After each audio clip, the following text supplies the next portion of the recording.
I need to say that part again. Oh, it's okay. Edit. Sorry. Okay. I have a degree in political science and history from Texas A&M. And for secondary certification, you get a degree in your field and then get an additional certification endorsement if you're going through a university program. So I took a lot of classes in both political science and history, and then eventually also English to be able to be certified in either social studies or in English. There was the job opening. I actually was a mid-year person, which is like a little bit more difficult to find a job. And I had background in political science and in English. And this was my home school district. I graduated from Kempner, so I was familiar with Fort Bend. And I thought that I was going to actually end up teaching where I was student teaching. And Fort Bend snapped me up faster than the district where I was student teaching. And it's been a wonderful experience. I've been teaching for 20 years. This is my 21st year, and all of them at Clements. I started here in the 99-2000 school year teaching government, actually, and switched over to teach English 4 years later. And that's what I've done since then for 16 years.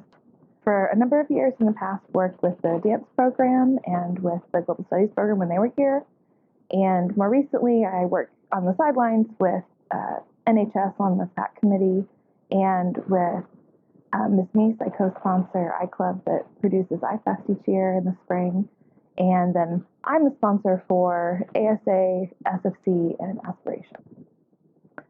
I thought that I was going to go into law, and as a younger person was, maybe actually still am, a bit of a shy person and couldn't imagine myself, I don't know, in my mind swimming with the sharks in legal circles. And my sister moved overseas with my family when I was in college, and she had a really difficult transition from being a person who had never had to move or make friends in her life, and to then moving between her sophomore and junior year of high school. And I thought at the time, because I'm 4 years younger than her, so this was my college experience between sophomore and junior and college, I thought this is something that I could do because I'd been tutoring friends in college and hadn't thought about education really prior to that. I thought I could be a person that could help students like my sister who were struggling with where they were and what was going on in their lives, to have support, not only as a person who helps teach, but a person to support them emotionally. It's hard to sum up in an easy phrase, and it's changed a bit over the years. I think when I began, my philosophy was more rooted in helping students to love what we were doing, love what I loved, love the subject matter. And I think it's become more of helping students to find something in themselves connected to the content that they can love. And so that philosophy is rooted in me, working to give them opportunities for choice, working to help them grow in their skills and meeting them where they are in their skills and helping them grow, whether they're strong to begin with or whether they feel that they have weaknesses in the beginning, to help them improve. My APUSH teacher in high school was Nancy Graves, and I was the student who would not speak in class unless required to do so, and would be really nervous about any amount of participation, even reading something out loud. And in the context of her class, we had to do individual research on some topic of history that we'd study in the course of the year. And my topic was really broadly the Vietnam War, and she'd had us read from historians and our textbook and things like that. And I turned in a rough draft of a paper to her, and she took me aside and said, "Glenys, I know you're capable of more than this."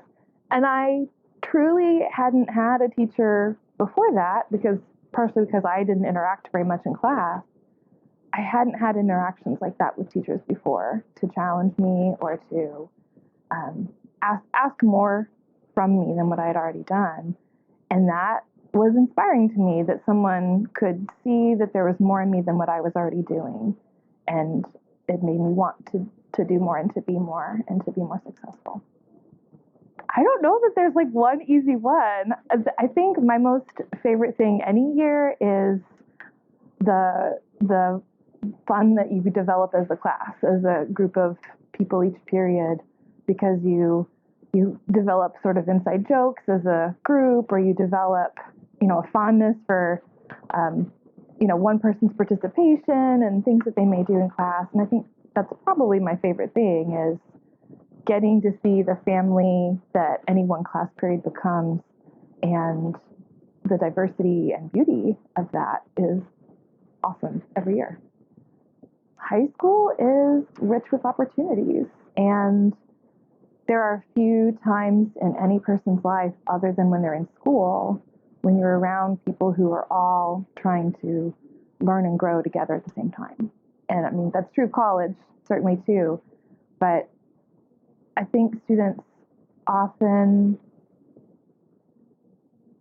maybe approach school trying to do the least that they can, rather than enjoying and doing the most that they can in something that is important to them.